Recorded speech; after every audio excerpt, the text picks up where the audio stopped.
Jamaah rahimakumullah, gimana kita mau membangun peradaban ketika ternyata kita secara fisik bersama,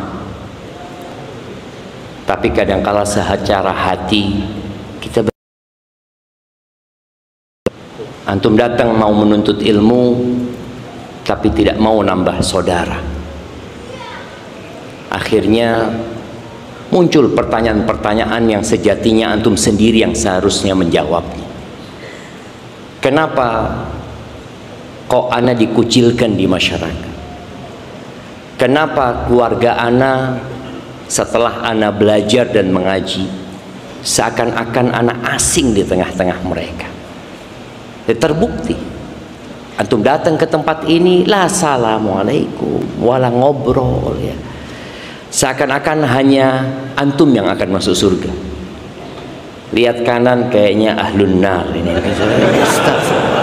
Boleh jadi teman antum itu masuk surga lebih dulu daripada antum, dan boleh jadi dia punya hak memberikan syafaat kepada antum, tapi antum nggak mau ambil itu.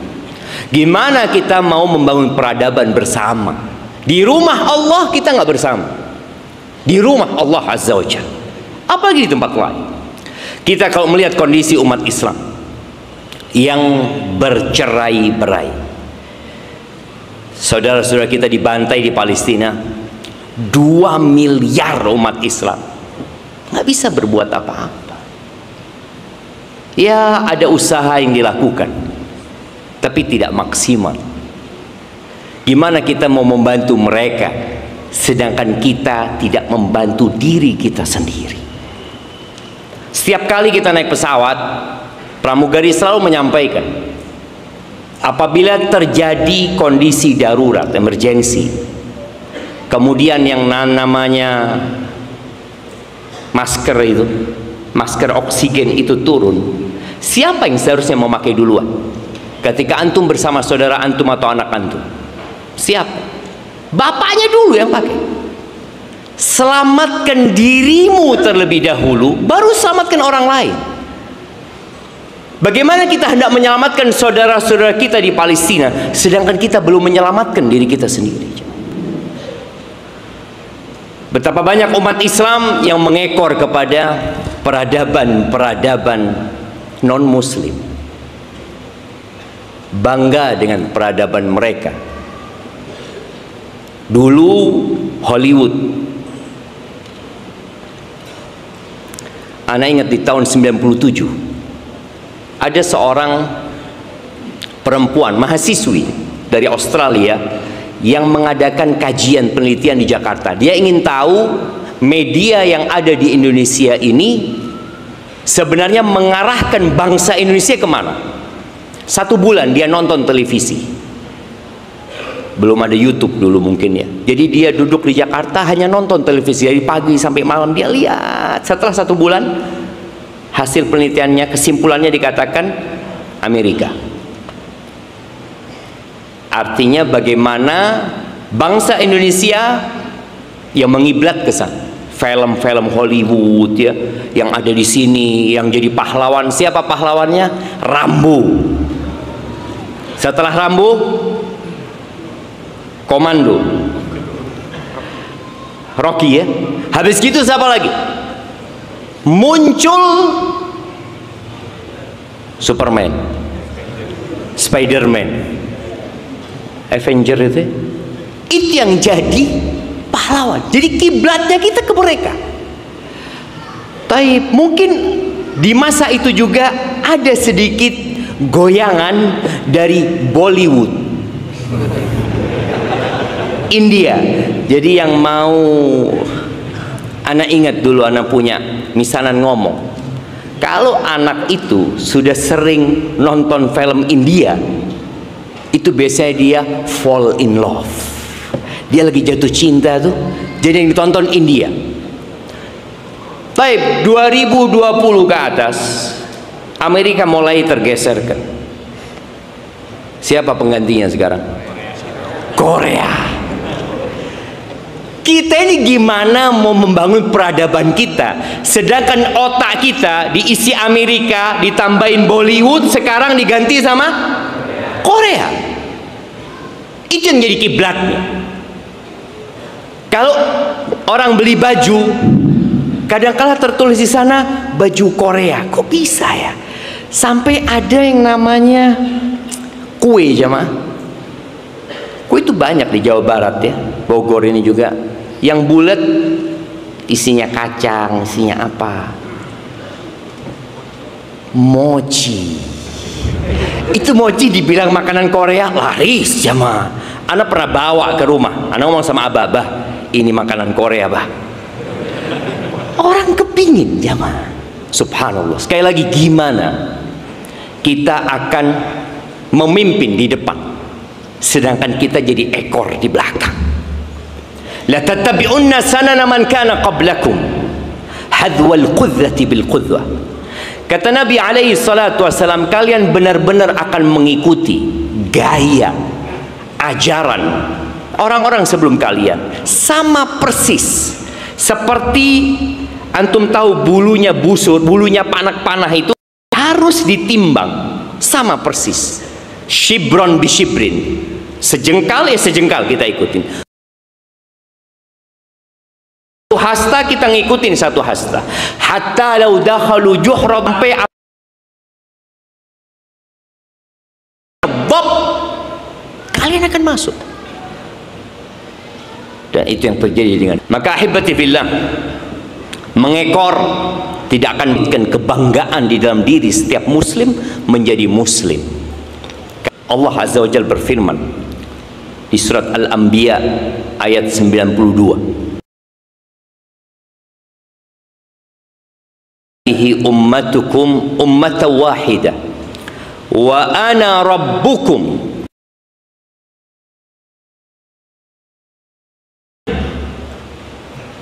Umat ini agama umat yang satu, wa ana rabbukum. Kata Allah, tauhidkan aku, beribadalah hanya kepadaku, jangan menyekutukan aku dengan sesuatu apapun. Kedua, Allah mengatakan, wa inna hadhihi ummatukum ummatan wahida wa ana rabbukum. Kata Allah, sesungguhnya agama ini atau umat ini adalah agama yang satu, dan aku adalah Tuhan kalian, maka bertakwalah kepada aku. Ahibati fillah, agama kalian adalah agama yang satu. Wa syar'ukum syarabbakum wahid, Tuhan kalian satu. Fala yanbaghi an takhtalifu, maka enggak apa kalian bertikai dan berselisih, enggak pantas. Agamanya satu, kiblatnya satu, nabinya satu, Qurannya satu. Al-Imam Ibn Katsir mengatakan, hadza khitabun li jami'il ummah. Ini adalah seruan untuk seluruh umat. Apapun bajunya, apapun kopiah yang dipakainya, dimanapun dia tinggal, ini seruan untuk seluruh umat. Yukhbiruhum anna dinahum wahid. Allah ngasih tahu mereka bahwa agama mereka satu. Wa nabiyuhum wahid, nabi mereka satu. Wa rabbuhum wahid, Tuhan mereka satu. Wa kitabuhum wahid, kitab mereka satu. Terus fajtami'u alaihi wa la takhtalifu, kalian berkumpul di atas agama ini. Jangan. Ketika Nabi kita Muhammad alaihi salatu wasallam berdakwah di kota Mekah, inti dakwah beliau adalah la ilaha illallah. Belum turun kewajiban sholat kecuali di akhir tahun sebelum hijrahnya Nabi alaihi salatu wassalam. Puasa belum wajib. Ummul Mukminin Khadijah sampai meninggal dunia nggak pakai jilbab, karena syariat jilbab belum turun. Khamr masih diminum oleh para sahabat. Karena memang belum diharamkan. Judi masih ada.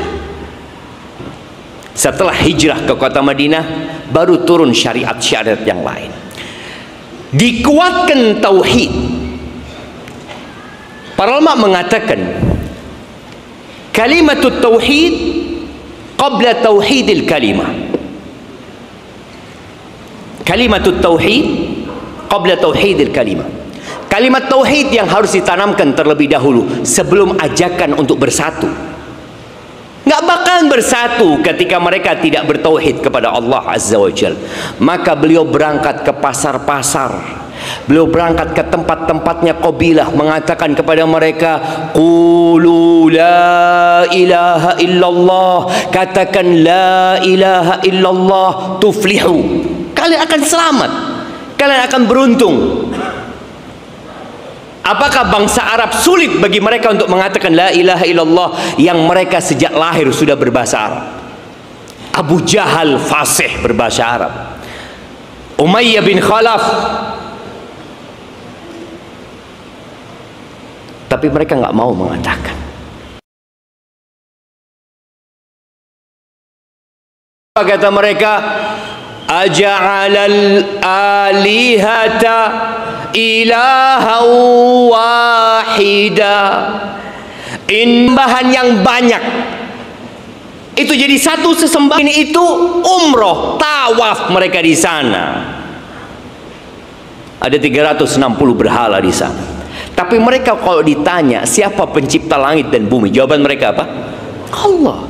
Wala in sa'altahum man khalaqas samawati wal ard. Kalau kau tanyakan kepada mereka siapa pencipta langit dan bumi, Allah jawaban mereka. Tapi mereka menolak. Bahkan mereka menganggap Rasul sallallahu alaihi wasallam orang gila.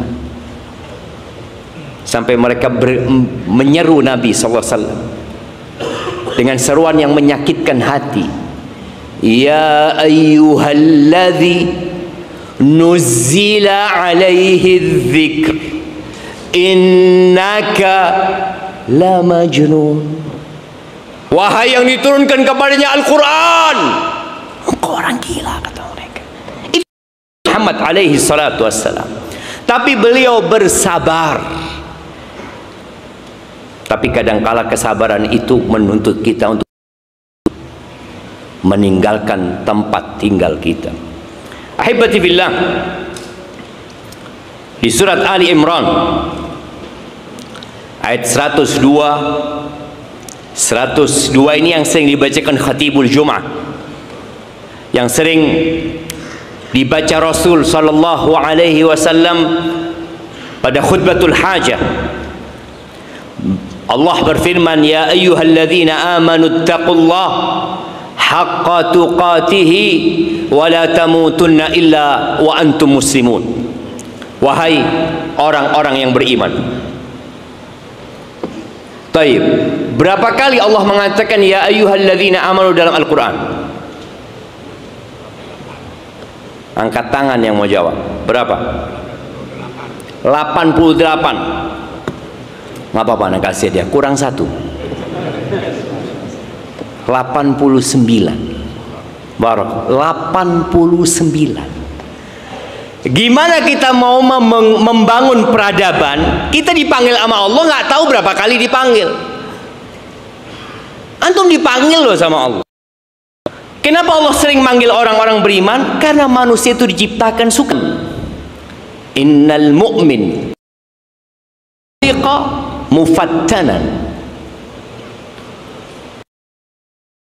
nasiyan idza dzukira dzakar. Mukmin itu diciptakan memang untuk difitnah, diuji. Iya, dia suka berbuat dosa ya, tapi dia suka tobat. Kalau diingatkan dia ingat. Sebagian berkata, Ustaz, ana setelah hadir kajian biasanya iman naik, Ustaz. Berapa hari? 2 hari setengah, Ustaz. Nah, karena ujian itu datang, maka kita harus baca Quran lagi. Kalau antum nggak bisa hadir kajian, baca kitabullah ini. Inna hadzal Qur'an yahdi lillati hiya aqwam. Ini Quran menunjukkan kepada jalan yang paling lurus. Orang banyak membuat teori-teori, konsep-konsep. Nih Quran. Kalau ingin cepat maju hidup, baca Quran. Allah katakan, ya ayyuhalladzina amanu taqullaha haqqa tuqatih, wahai orang-orang beriman, bertakwalah kepada Allah dengan sebenar-benarnya takwa. Takwa itu taat dan tidak durhaka. Takwa itu bersyukur dan tidak kufur. Takwa itu mengingat Allah selalu dan tidak melupakannya. Lalu Allah katakan, wala tamutunna illa wa antum muslimun. Kalian jangan mati kecuali dalam kondisi Islam. Adakah yang menjamin kita mati dalam kondisi Islam? Nggak ada. Lahir Islam, kebanyakan kita Islamnya keturunan. Alhamdulillah, bapak ibu kita muslim, sehingga kita tumbuh besar menjadi muslim. Tapi mati dalam kondisi Islam itu adalah taufik min Allah tabaraka ta'ala, yang membutuhkan perjuangan. Lalu Allah katakan di ayat selanjutnya, wa'tasimu bihablillahi jami'an wa la tafarraqu. Kalian berpegang teguhlah dengan tali Allah azza wa jal, dengan Al-Quranul Azim, dengan agama Islam ini semuanya. Jangan berpecah belah. Orang-orang Yahudi dan Nasrani nggak suka kita bersatu, dan setan juga nggak suka. Orang-orang munafik lebih nggak suka lagi. Makanya di kota Madinah setelah hijrahnya Nabi SAW, pernah ada satu Yahudi, Syasi bin Qais kalau nggak salah namanya. Dia melihat orang-orang Ansor. Orang-orang Ansor itu terdiri dari dua kabilah. Apa nama dua kabilah? Nah, Aus dan Khazraj. Masya Allah, kasihkan ke beliau. Aus dan Khazraj. Aus dan Khazraj ini kakak beradik. Ribut terus, perang sampai ke anak cucunya, sampai ke cicitnya. Terakhir peperangan mereka itu Yaum Bu'ad, 3 tahun sebelum hijrahnya Nabi alaihissalatu wassalam. Itu pemimpin-pemimpin mereka tewas jemaah. Yang menang Aus. Ketika orang-orang ini sudah masuk Islam, selesai. Innamal mu'minuna ikhwah.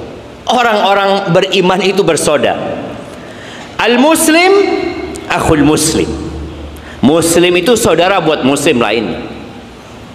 Syas Yahudi ini, subhanallah ya, Rasulullah SAW itu sudah hidup berdampingan dengan bangsa Yahudi. Jadi kalau ada yang ngomong toleransi, maka contoh toleransi yang paling benar adalah toleransinya Rasulullah SAW bersama para sahabatnya ketika hidup bersama orang-orang Yahudi. Rasulullah SAW tahu Yahudi nggak suka dengan beliau.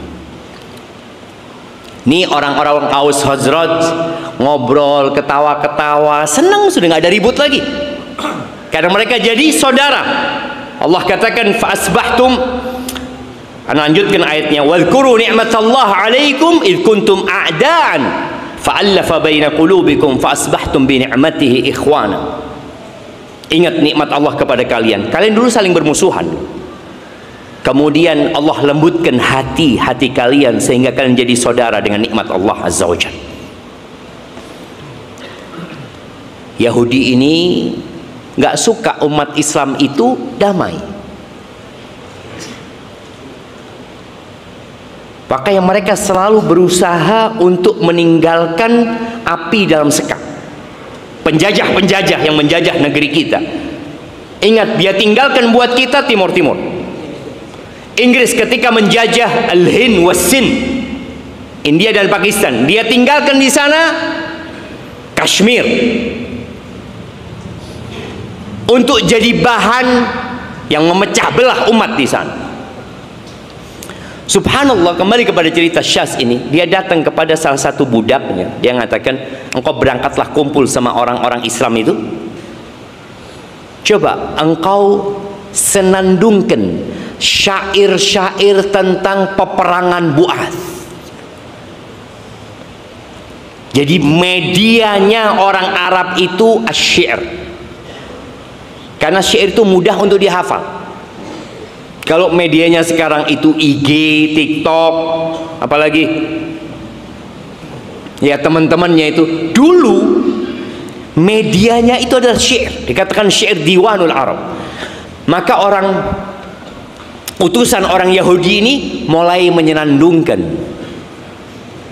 ucapan-ucapan syair-syair mereka, menyebut tokoh-tokoh mereka yang terbunuh. Ribut dua kabilah ini, jemaah. Akhirnya mereka saling membalas syair itu, sampai mengomongkan, kalau engkau mau kita balas hari ini, kata dia. Oh siap. Ini pulang semua ambil senjata, jemaah, mau perang. Sama-sama muslim. Akhirnya berita itu sampai kepada Rasul sallallahu alaihi wasallam. Nabi datang kepada mereka, dipanggil orang-orang Ansor ini.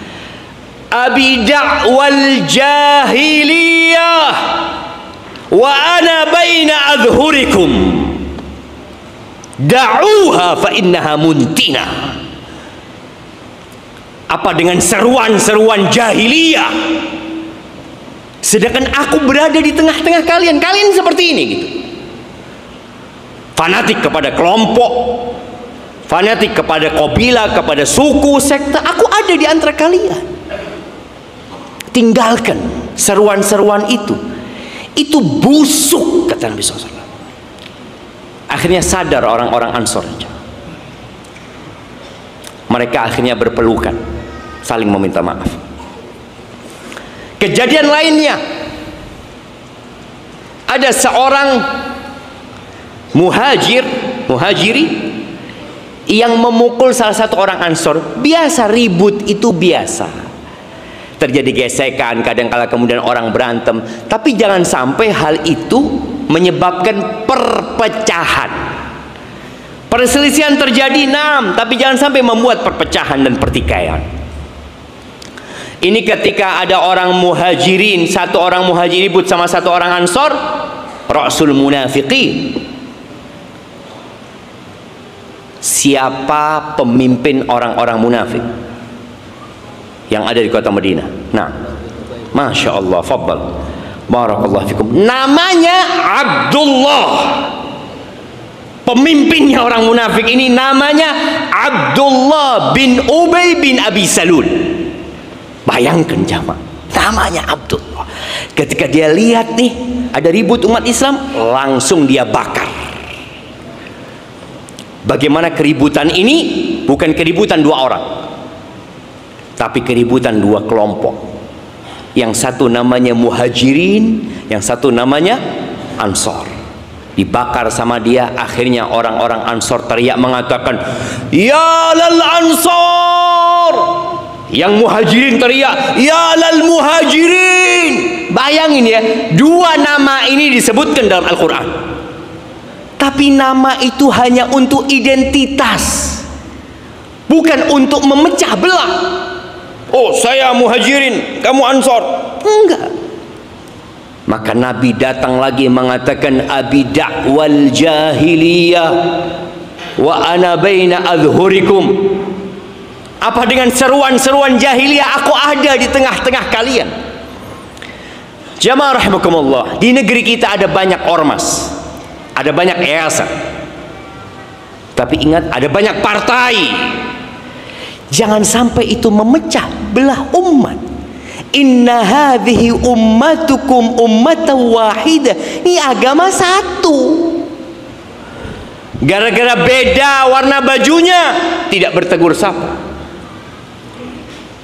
Gara-gara beda logo masjidnya nggak mau sholat di masjid itu. Kita lihat, oh beda-beda dari masjid lain. Na'udzubillahi min dzalik. Kalau sudah di masjid kita berpecah belah, apalagi di luar. Innama ju'ilal imamu liyu'tamma bihi. Imam itu dijadikan untuk diikuti. Jamaah rahimakumullah, di surat Al-Anfal ayat 46 Allah Azza wa Jalla mengatakan, wa ati'ullaha wa rasulahu wa la tanaza'u fatafshalu wa tadhhaba rihukum wasbiru innallaha ma'as sabirin. Kata Allah, taatilah Allah dan Rasulnya. Jadi yang wajib ditaati itu Allah dan Rasulnya. Di ayat lain, wa ulil amri minkum, pemimpin-pemimpin di antara kalian. Nah, taati selama tidak bertentangan dengan perintah Allah dan Rasulnya. Terus kata Allah, wala tanaza'u, kalian jangan berselisih gitu loh. Jangan ribut kalian. Karena keributan itu akan membuat kalian tidak akan dapat membangun peradaban. Fatafshalu, kalian akan gagal. Wa tadhhaba rihukum, kekuatan kalian akan hilang. 2 miliar umat Islam. Yahudi di Israel berapa sih jumlahnya jemaah? Coba lihat di Google, di ChatGPT, coba lihat. Kalau udah ketemu kasih tahu Anda. Oh, benar jemaah. Anda mau minum dulu, bismillah.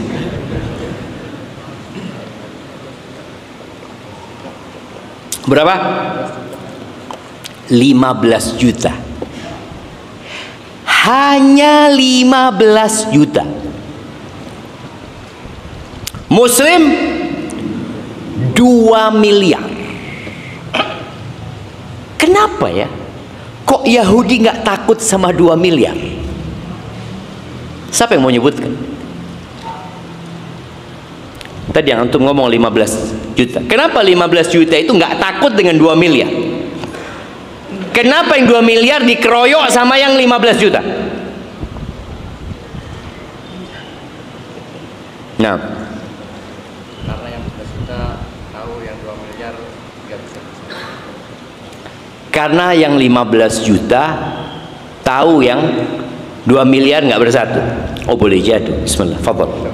Nah, iya jemaah.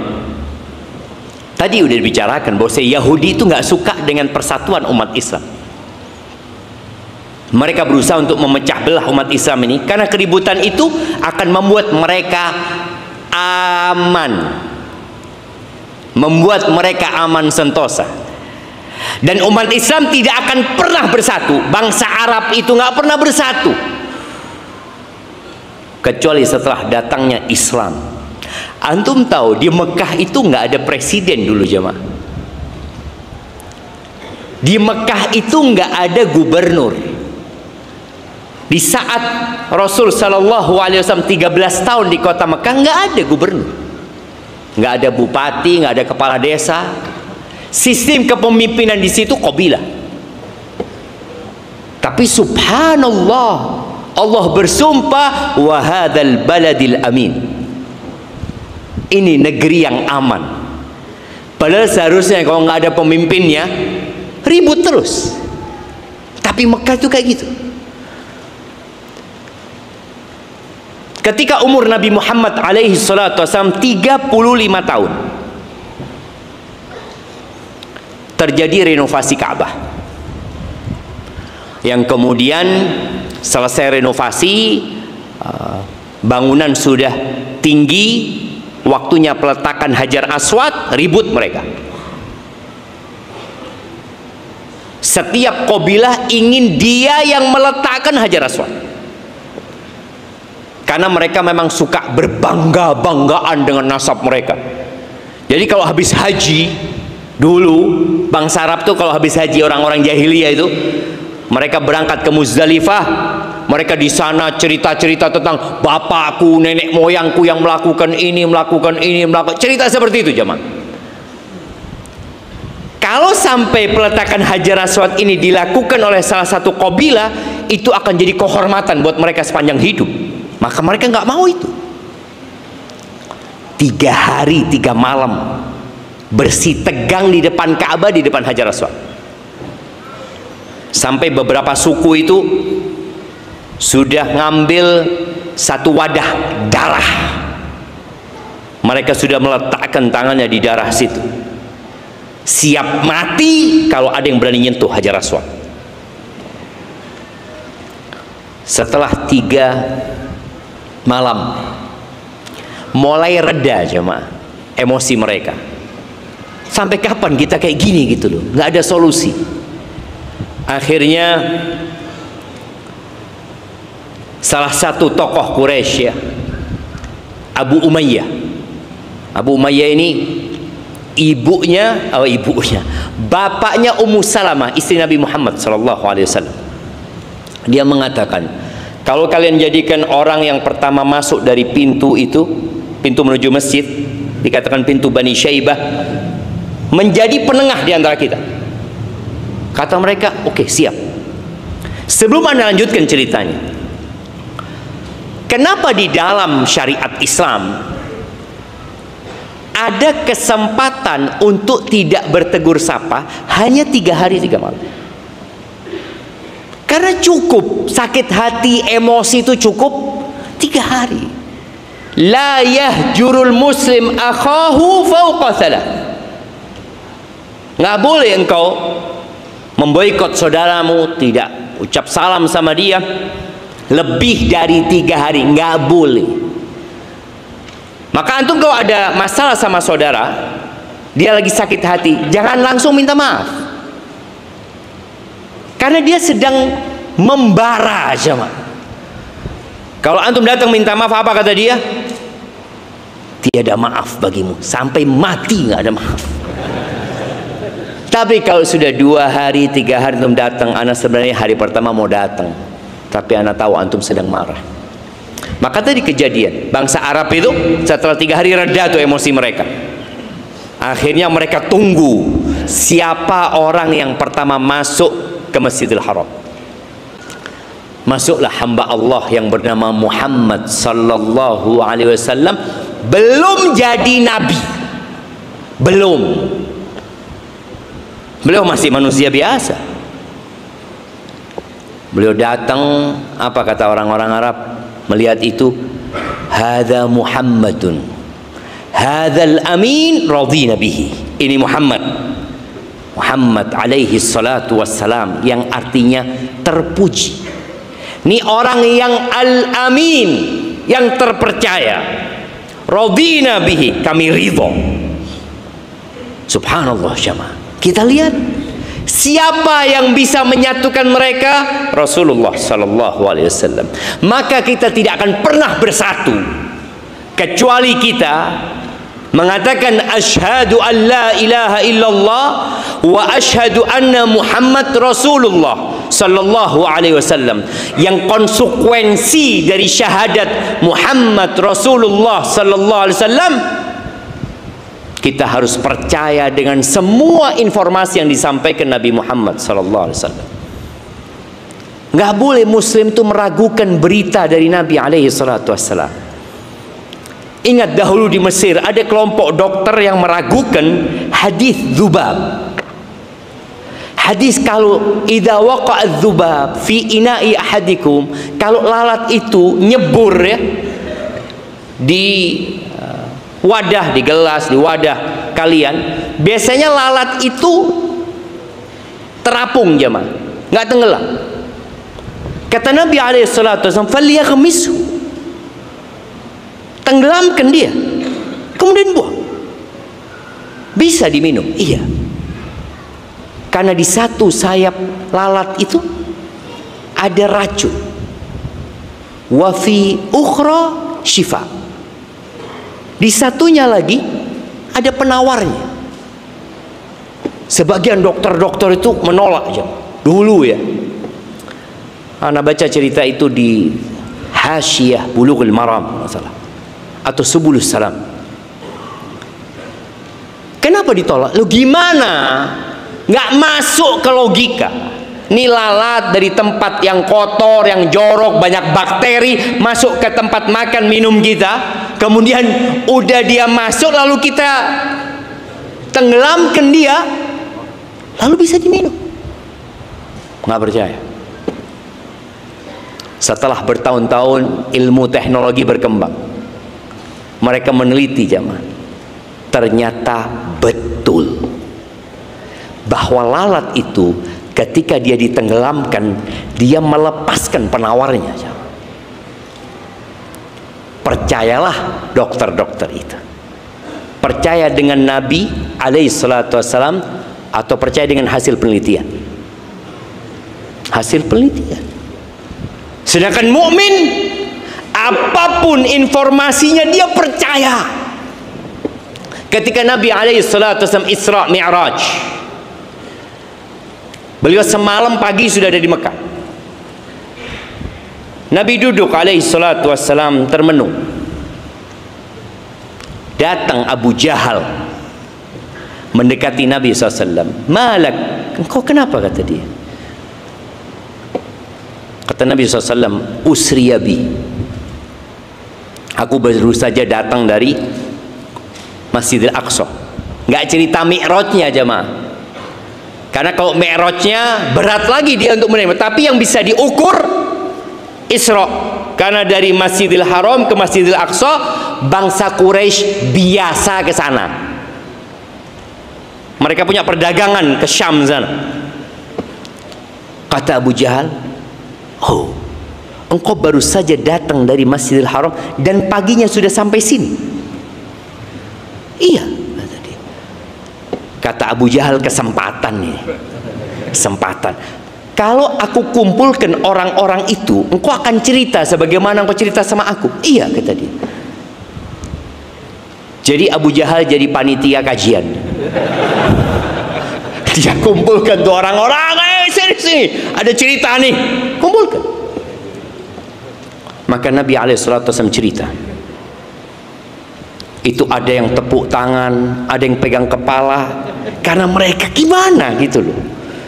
Kita tuh perjalanan dari Mekah ke Syam itu 1 bulan berangkat, 1 bulan pulang. Engkau nggak sampai semalam. Subhanalladzi asra bi 'abdihi lailan minal masjidil harami ilal masjidil aqsa. Engkau paginya sudah nyampe sini. Sebagian ada yang mempertanyakan jamaah. Oke, coba kalau engkau benar ke sana, sebutkan seperti apa Masjidil Aqsa. Tiang-tiangnya ini itu ditanya pintunya, dan Allah angkat Masjidil Aqsa. Nabi ngelihat sallallahu alaihi wasallam. Sudah selesai Abu Jahal dari sana, apakah kerjaan dia sudah usai? Belum. Dia datang ke Abu Bakar. Nggak tahu manggilnya Kar Abu Bakar nih, Abu Jahal ini. Hei, engkau tahu sohibmu punya cerita. Cerita apa? Kata dia. Dia cerita kalau dia baru saja melakukan Isra perjalanan malam dari Masjidil Aqsa, terus balik lagi ke Masjidil Haram paginya. Kata Abu Bakar, kalau dia mengatakan itu faqad shadaq, benar dia. Kata Abu Jahal, Abu Bakar, pakai akalmu, kata dia. Bagaimana mungkin, kata dia. Kata Abu Bakar, aku percaya dengan berita langit yang datang pagi dan sore. Apalagi cuma ke Masjidil Aqsa, langit tuh. Maka sejak itu disebut Abu Bakar As-Siddiq. Di sini konsekuensi ketika antum mengatakan asyhadu anna Muhammadar Rasulullah, itu harus percaya dengan semua informasi, asalkan hadisnya sahih. Wa an yuta' wa la yu'sa, ditaati Nabi SAW. Ta'atuhu fima amar, yang diperintahkan taati. Mau perintah itu wajib, mau perintah itu sunnah, Contoh nih, sholat berjamaah. Di antara yang membuat umat Islam bersatu itu adalah mereka memakmurkan rumah-rumah Allah Azza wa Jalla. Loh Ustaz, sholat berjamaah ini ada khilaf di antara para ulama Ustaz. Ada yang mengatakan wajib, ada yang mengatakan fardu kifayah, ada yang mengatakan sunnah muakkadah. Taib, khilaf itu ada, nggak perlu dipermasalahkan. Tapi Nabi alaihissalam memerintahkan kita, ya udah kau datang ke masjid, nggak usah diperdebatkan, tapi dikerjakan. Anggap hukumnya sunnah. Sunnah itu untuk dikerjakan apa ditinggalkan? Dikerjakan. Sebagian orang kalau dikatakan sunnah, oh iya kan cuma sunnah. Kalau dikatakan makruh, ya kan cuma makruh Ustaz, belum sampai haram. Jadi yang sunnah ditinggalkan, yang makruh dikerjakan. Abdullah bin Mas'ud radhiyallahu ta'ala pernah mengatakan, inna lillahi sunanal huda. Allah itu punya sunnah-sunnah petunjuk. Dan di antara sunnah-sunnah petunjuk itu, beliau jelaskan, adalah sholat di tempat dikumandangkannya adzan. Itu termasuk sunnah-sunnah petunjuk. Walau shallaitum fi buyutikum. Kalau kalian sholatnya di rumah-rumah kalian, sah sholatnya jemaah. Kita tidak mengatakan tidak sah, sah sholatnya. La taraktum sunnata nabiyikum. Maka kalian akan meninggalkan sunnah nabi kalian. Walau taraktum sunnata nabiyikum la dhalaltum. Kalian akan tersesat kalau meninggalkan sunnah nabi kalian. Walaqad ra'aituna wa ma yatakhallafu anha illa munafiq ma'lumun nifaquhu. Di masa kita dulu nggak ada orang nggak ke masjid, walaupun tadi secara hukum ada khilaf. Nggak ada orang yang nggak ke masjid kecuali orang itu munafik yang sudah diketahui kemunafikan. Tapi bukan berarti hukumnya kemudian berubah, tetap ada khilaf. Tapi usahakan jamaah, kita sholat ke masjid, kita bangun peradaban dari rumah Allah sini gitu loh. Masjid kita baru ramai kapan? Sholat Jumat. Pernah di masjid kampung kita di Jember itu ribut, mau memperluas masjid. Ketika diskusi, mereka ngomong, ada apa kita perluas?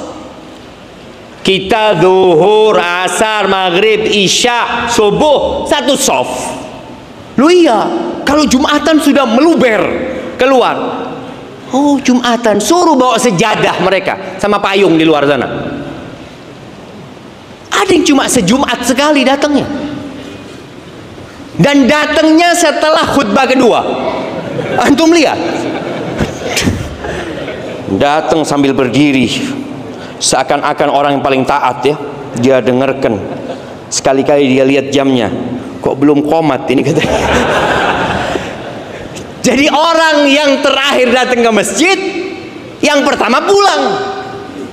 Ahibati fillah, al-jamaah. Maka kalau kita lihat bagaimana disyariatkannya berkumpul bersama itu, karena untuk menjaga persatuan. Maka ketika terjadi pertikaian, kekuatan akan hilang, dan Allah memerintahkan kita untuk bersabar. Ahibati fillah. Jadi membangun sebuah peradaban itu dibutuhkan ilmu. Tapi ilmu nggak cukup kalau nggak diamalkan. Antum jangan banyak dalilnya. Oh, anda tahu dalilnya. Qala Allah Ta'ala, qala Rasul. Diamalkan? Belum. Ya. Ilmu itu baru akan bermanfaat ketika diamalkan. Makanya pertanyaan kelak pada hari kiamat bukan pertanyaan berapa banyak ilmu antum, tapi yang ditanya adalah an ilmihi madza amila bihi. Tentang ilmunya dipakai buat apa. Tapi setelah berilmu beramal, maka dibutuhkan kebersamaan, gotong royong jamaah membangun peradaban. Tapi kalau yang satu membangun, yang satu menghancurkan, kapan akan selesai bangunan peradaban ini? Sampai orang Arab mengatakan, mata yablughul bunyanu yawman tamamahu idza kunta tabni wa ghairuka yahdumu. Kapan bangunan ini akan selesai? Kapan? Kalau antum bangun, yang lainnya ngancurin. Gimana gitu loh? Bagaimana kalau yang bangun satu, yang ngancurin? Dan kita lihat media, ustadz itu 2 menit ya, yang nonton 1000. Nah, artis bikin konten, yang nonton 2 juta. Padahal nih konten cuma pakai kaos kaki ya mah. Ini artis cuma pakai kaos kaki baru di syuting, yang nonton 2 juta. Ustadz ceramah sampai keringetan ya, 1000 yang nonton. Subhanallah. Maka ini menjadi tantangan. Pernah menyampaikan sebuah pesan tentang apa yang miliar manusia tidak mampu berbuat apa-apa, saudaranya dibantai. Ya mungkin dia kunut nazilah, mungkin dia kirim bantuan, yang bantuan itu tidak selalu sampai kepada saudara-saudara kita. Apa kata Nabi SAW dalam hadis yang diriwayatkan Abu Dawud? Idza tabayatum bil'ina wa akhadtum adhnabal baqar wa raditum bizzara wa taraktumul jihad sallatallahu alaikum dhullan la yanzi'uhu hatta tarji'u ila dinikum. Apabila sistem perdagangan kalian, jual beli kalian adalah ina. Ina ini riba terselubung. Jadi orangnya masih takut melakukan riba. Bagaimana dia supaya tidak terjebak dalam riba? Ya dia bungkus dengan sesuatu yang akhirnya jadi halal, seakan-akan halal. Tidak seperti sekarang. Riba sudah terang-terangan di mana-mana. Kita sering ya di pasar-pasar itu melihat ada orang yang kalau pagi bawa kitab jemaah. Ya. Turun dari satu toko ke toko selanjutnya, dia buka kitabnya. Lalu dia bacakan tagihan hari ini sekian. Tanda tangan ya atau apa jemaah. Dan itu dianggap lumrah. Biasa. Sampai ada seorang kiai, dia ngundang anak. Dia ngomong, Ustaz, dia punya masjid, dia ngasuh masjid di dekat pasar. Ana minta Ustaz ngisi di tempat anak. Bahas tentang riba, Ustaz. Ana ngomong, Pak I kenapa nggak bahas? Kata kiai tersebut, anak orang sana, Ustaz. Bahaya kalau orang sana membahas itu. Ustaz aja yang nyampaikan, kata dia. Iya. Ketika sudah disampaikan, anak enak jawabnya. Nanti masyarakat tanya, apa benar seperti itu? Iya benar, seperti yang disebutkan. Dan itu dianggap lumrah jamaah. Sekarang tambah lagi, ada yang namanya pinjol. Orang dulu pinjem itu agak sulit. Karena harus bawa BPKB, ya, STNK, yang kadang-kadang di tiang-tiang listrik kita lihat ya, butuh dana segar. Apa, sekolahkan BPKB-mu, sekolahkan atau apalah. Kalau sistem jual beli kalian ina, alhamdulillah kita bersyukur kepada Allah dengan munculnya bank-bank syariat di Indonesia ini ya.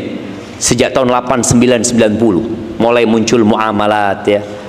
Kemudian mungkin sekarang ada BSI, walaupun belum sempurna jamaah ya. Tapi harapan kita ke depan akan lebih baik. Masya Allah. Ada tambahan jamaah. Taib. Yang kedua, yang pertama dulu. Idza tabayatum bil inah ini. Kalau sistem jual belikan adalah riba ya. Banyak orang mengatakan nggak mungkin bisa punya motor kecuali pakai riba. Nggak mungkin bisa punya mobil kecuali riba. Nggak bisa punya rumah Ustaz kecuali dengan sistem riba. Bahkan ada seorang pelaku riba, dia tanya kepada seorang ustadz, anak ini kerja di tempat riba, kata dia. Apa kata ustadz itu? Ya udah, banyakin sodakoh. Loh, banyakin sodakoh? Betul. Dianggap ya udah gimana, udah nggak mungkin. Apanya nggak mungkin? Riba itu diharamkan karena menghancurkan perekonomian. Ketika ekonomi hancur, selesai peradaban, jamaah. Motor itu kalau nggak ada BBM-nya, sebagus apapun nggak akan gerak. Dan di antara motornya, di antara BBM-nya itulah ekonomi tadi. Kalau sistem kalian sudah riba, wa akhadtum adznabal baqar, kalian sibuk dengan ekor-ekor sapi kalian, sudah berada di zona nyaman dengan peternakannya. Wa raditum bizzara, ridha dengan pertanian, perkebunannya. Wa taraktumul jihad, nggak mau keluar dari zona nyaman, kalian tinggalkan perjuangan di jalan Allah. Apa yang terjadi? Sallatallahu alaikum dhullan. Ingat ya, Allah akan menimpakan kepada umat Islam kehinaan. Bukan Yahudi yang menimpakan kehinaan kepada umat Islam, bukan. Tapi siapa yang menimpakan? Allah Rabbul Alamin. Allah murka, jamaah. Allah mengumumkan perang kepada pelaku riba. Fa'dzanu biharbin minallahi wa rasulih. Allah timpakan kehinaan kepada umat Islam. La yanzi'uhu, nggak akan Allah cabut. Nggak akan Allah cabut. Banyak teman-teman di Australia, dia tanya, Ustaz gimana Ustaz, di Australia sering terjadi demo ya, dari muslim dan non muslim berkaitan dengan saudara-saudara kita di Palestina. Apakah itu akan menolong saudara-saudara kita di Palestina? Siapa yang menimpakan kehinaan? Bukan Israel, tapi Allah. Dan siapa penyebabnya? Kita. Jadi saudara-saudara kita dibantai di Palestina, siapa penyebabnya? Ya kita ini. Oh, bangsa Arab sana Ustaz. Kita tuh sering nyalahkan orang. Kita lupa dengan diri kita. Yang Nabi alaihi salatu wasallam katakan, la yanzi'uhu ankum. Allah tidak akan mencabut dari kalian, kecuali satu yang kalian lakukan. Kalian kembali kepada agama kalian, agama yang satu, itu agama Islam. Ahibati billah, ada sebuah waktu, anak tinggal 4 menit ya, insyaallah. Ada hak-hak saudara kita. Setelah antum kembali kepada agama, yang mau tidak mau caranya adalah dengan belajar. Ada sebuah slogan indah di negeri kita, yang kalau dia itu diwujudkan, negeri kita akan jadi negeri yang baldatun thayyibatun wa rabbun ghafur, insyaallah. Ungkapan itu mengatakan menyeimbangkan antara iptek dan imtak, ilmu dan teknologi, iman dan takwa. Tapi sepertinya belum terrealisasi dengan baik. Kita masih belajar agama di SD berapa jam? 2 jam. SMP 2 jam. Gimana mau seimbang? Agama 2 jam, dunia sisanya. Kuliah 1 semester, ada yang 2 semester, 2 SKS. Setelah itu nggak ketemu lagi sama agama, nggak ketemu lagi. Tapi kita tidak perlu menyalahkan siapa-siapa, karena rumah Allah terbuka, kajian-kajian ilmu ada, online pun bisa dinikmatin, asalkan ada tekad di diri kita. Antum bisa jemaah. Subhanallah, ada seorang yang ana takjub sama beliau. Beliau ini jenderal bintang 2, aktif. Dia itu berusaha untuk menghafal juz amma sekarang. Dia berusaha. Dia ngomong ini yang jadi pengangkat derajat ana di akhirat nanti, kata dia. Bukan bintangnya, bintangnya akan ditinggal ketika dia mati, hartanya akan ditinggal. Maka paling tidak nasihat anak muslim Indonesia nih, ketika umur 37 tahun, hafal juz amma. Juz amma itu 37 surat, jemaah. Mungkin jemaah, wallahu a'lam, kayaknya berat. Hafalan kita kebanyakan hafalan kapan? Waktu SD, waktu di surau ya, waktu di musola. Habis gitu selesai. Enggak loh, saat anak-anak biar yang ke pondok, biarlah dia supaya nggak jadi seperti bapaknya loh. Bapaknya nggak mau berubah, emaknya nggak mau berubah, anaknya disuruh berubah. Maka tolong bapaknya berubah. Quran itulah ilmu. Jadi kalau kita bicara sumber ilmu semuanya adalah Al-Quranul Azim, dan membangun peradaban dari sana. Kemudian Nabi alaihi salatu wasallam menjelaskan Al-Quran di sunnah-sunnah.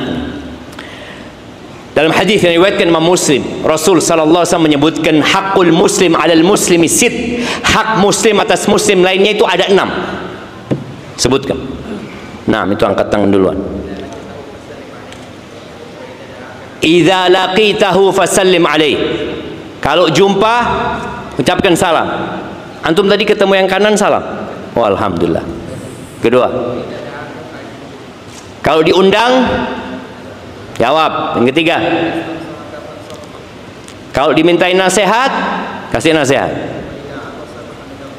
Kalau bersin kemudian memuji Allah, katakan yarhamukallah. Yang kelima, kalau sakit, besuk dia. Yang keenam,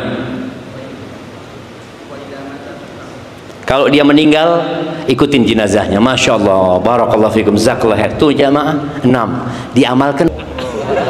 Iya, itu yang terjadi.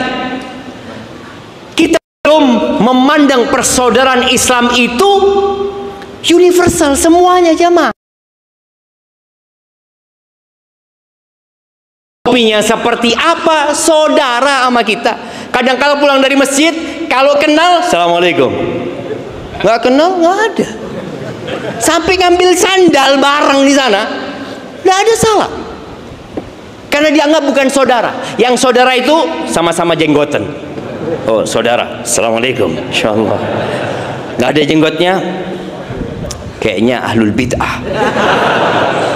Wallah jemaah, nggak boleh. Nggak boleh. Innamal mu'minuna ikhwah. Kadang-kadang kita punya rizki, kita mau bagi. Kita di perumahan nomor 10 itu kita kenal, sama-sama sholat di masjid sama kita. Ketika kita punya hadiah, yang paling berhak mendapatkan siapa? Yang paling dekat rumahnya. Ini enggak, kita berangkat ke nomor 10 karena satu golongan sama kita. Ahibbati fillah, innamal mu'minuna ikhwah. Tolong 6 hak itu berikan, dan antum akan rasakan indahnya Islam. Ketika antum masuk ke perumahan antum, antum naik mobil, turunkan kaca mobil antum, ucapkan assalamualaikum, assalamualaikum. Ketika naik motor dengan helm lalat, tahu helm lalat antum itu, yang nggak kelihatan siapa-siapa, antum buka gitu loh, supaya kelihatan assalamualaikum sama orang-orang itu. Ucapkan salam, tebarkan salam. Kata Nabi alaihi salatu wassalam, la tadkhulul jannah hatta tu'minu. Kalian nggak bakal masuk surga kecuali kalian beriman. Itu syarat mutlak masuk surga, iman. Wala tu'minu hatta tahabbu. Dan kalian tidak akan mencapai tingkat iman sampai kalian saling mencintai. Afala adullukum ala syai'in idza fa'altumuhu tahabbtum. Kalian mau nggak aku kasih tahu sebuah amalan yang kalau kalian lakukan, kalian akan saling mencintai. Afsyus salam bainakum. Tebarkan salam, jemaah. Maka mulai saat ini tolong hak-hak saudara kita dijaga. Yang sakit ditanya, masjid mamanya atau teman, mana fulan, nggak ada, kunjungin dia ke rumah aja. Itu mungkin dapat Anda sampaikan. Sebenarnya masih panjang cerita membangun peradaban ini, tapi intinya kita perlu membangunnya di atas tauhid. Ingat, kalimatut tauhid qabla tauhidil kalimah. Tauhid dulu dibenarkan sebelum menyatukan umat. Yang kedua, dengan ilmu dan amal, tentunya mengikuti sunnah Rasul sallallahu alaihi wasallam.